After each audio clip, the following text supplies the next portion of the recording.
Hello દોસ્તો, તો અમે જઈ રહ્યા છીએ કંકોડા વીણવા અને બહુ બાવળની કાંટું છે ને કાંટું પાર કરતાં કરતાં જઈએ છીએ. તમને બતાવી કંકોડાનો વેલો કેવો આવે, મેં નહીં જ જોયો, તો જુઓ તમે કેવો.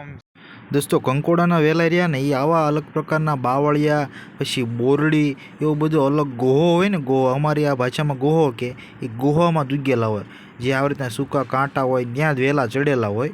મેદાનમાં કોઈ દી ન હોય, ખુલ્લા મેદાનમાં. તો અમને વેલો એક જડી ગયો છે, હું તમને જઈને બતાવું કે એનો વેલો કેવો આવે. તો દોસ્તો, એક કંકોડું અમને મળી ગયું છે, અને કંકોડા આ પ્રકારના આવા તમે જોઈ લો. નાનું એવું ગોળ કારેલું કેમ હોય, એવું કારેલું હોય ને એ પ્રકારના કંકોડા આવે. અને હવે તમને બતાવીશ કે એના વેલા કઈ રીતના આવે, એનું પાંદડાની ડિઝાઇન કેવી આવે, હું તમને બતાવીશ. જો આ બધા કંકોડાના જ વેલા છે. અમારી ભાષામાં અહીં કંકોડા કહેવો, બાકી બધી અલગ અલગ બોલે, કંટોલા બોલે ને બધું કંઈક અલગ અલગ બધું બોલે.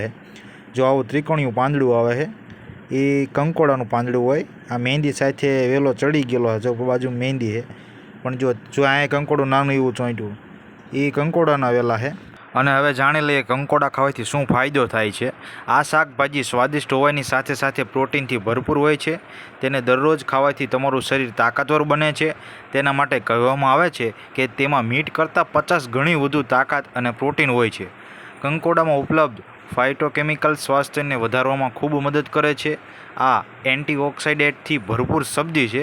આ શરીરને સાફ રાખવામાં ખૂબ મદદરૂપ છે અને બીજા ઘણા ફાયદા છે. આ તો ખાલી ટ્રેલર હતું, બાકી ગૂગલમાં સર્ચ મારજો, ઘણા ફાયદા બતાવે છે. તો દોસ્તો, અહીંયા આવ્યા પણ અહીંયા એક જ કંકોડું મળ્યું અને બાવળિયાને કાંટા ખાતા ખાતા ગયા. હવે બીજે જ આવી છે આંટો મારવા. તો અમારા ગામની તળાવની કિનારે કિનારે જઈએ છીએ. પહેલાં સામે કાંઠે હતા અને હવે જઈએ છીએ આ બાજુના કાંઠે. જો તો અમે અહીંયા અમારા ગામની તળાવની પાળે અને બધે જોતા જોતા જઈએ છીએ. હજી મળ્યા નથી ક્યાંય, હજી એકનું એક જ છે કંકોડું. આગળ જઈએ છીએ. તો દોસ્તો, ખજાનો મળી ગયો છે અને હવે હોય તો જોઈ છીએ છે કે નહીં. હવે ત્યાં જઈ બી ખબર પડે. થોડોક આઘો છે ખજાનો.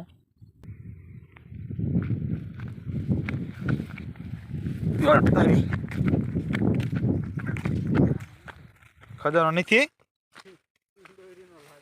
હાલ લે. તો અમને એમ કે કંકોડાનો છે, પણ આ ટીંડોરી છે. ટીંડોરી કે મજા ન આવે શાક,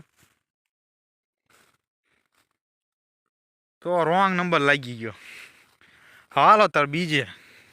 દોસ્તો, અમે આવી ગયા છીએ નદી વિસ્તારમાં. જો આ બધે બાવળિયા છે અને આ બાવળિયામાં હવે હેઠે બધું આવું જ હોય, ખડ નકરું હોય, દેખાય નહીં કંઈ. અને એવામાં પગ દઈ દઈને કંકોડા વીણવાના મફતમાં. એટલે કંઈક તો રિસ્ક હોય ને ભાઈ, રિસ્ક તો લેવો પડે. રિસ્ક હજી આગળ જતા જ જાવી છીએ કે મળ્યા નથી. ટીંડોરીના વેલા આવે છે પણ કંકોડાનો વેલો આવતો નથી. બધા બાવળિયા કાપીને જવાનું.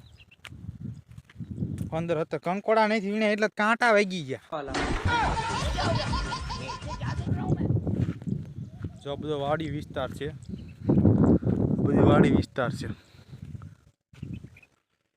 કંકોડાનો વેલો તો જડી ગયો, પણ અહીંયા કોક લૂંટમાર કરી ગયું છે. ચોરી અગાઉ કરી ગયો અમારે પેલા.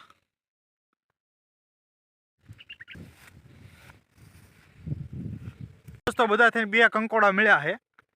17 વેલા રખડ્યા ત્યારે પાસે નથી. એટલે એક જ તે એક કંકોડાનું શાક કરવું છે, મૂળ કરવું છે. જો આ એક છે આપણે પાસે, એકનું શાક કરવું છે. બધા લૂંટમાર કરી ગયા, કારણ કે ગામડા વિસ્તારમાં રોજે રોજ બધા વીણવા જતા હોય, એટલે અમારા ભાગમાં કંઈ રહ્યું નથી. લાલચ બુરી બલા છે. કેટલાય આંટા માર્યા ને કેટલાય કાંટા ખાધા. Swimming pool. અને હવે ઝરમર મેહુલો વરસે છે, તો હવે આવી છે એમાં ઘરે, કારણ કે વરસાદ આવી જશે ને ફૂલ, તો પછી અમારે ગાડી નહીં નીકળે, ખંભે નાખીને જવું પડશે. એટલે હવે જ આવી છે ઘરે. આ ગાડી પડી છે. કંકોડા ગોતતા ઠેર આ બધું હાલી નાખ્યું. એટલે એક જ કંકોડું મળ્યું તોય ખુશ છું. સબસ્ક્રાઈબ કરી નાખો. કંકોડા જ ન મળ્યા, સબસ્ક્રાઈબ તો કરો.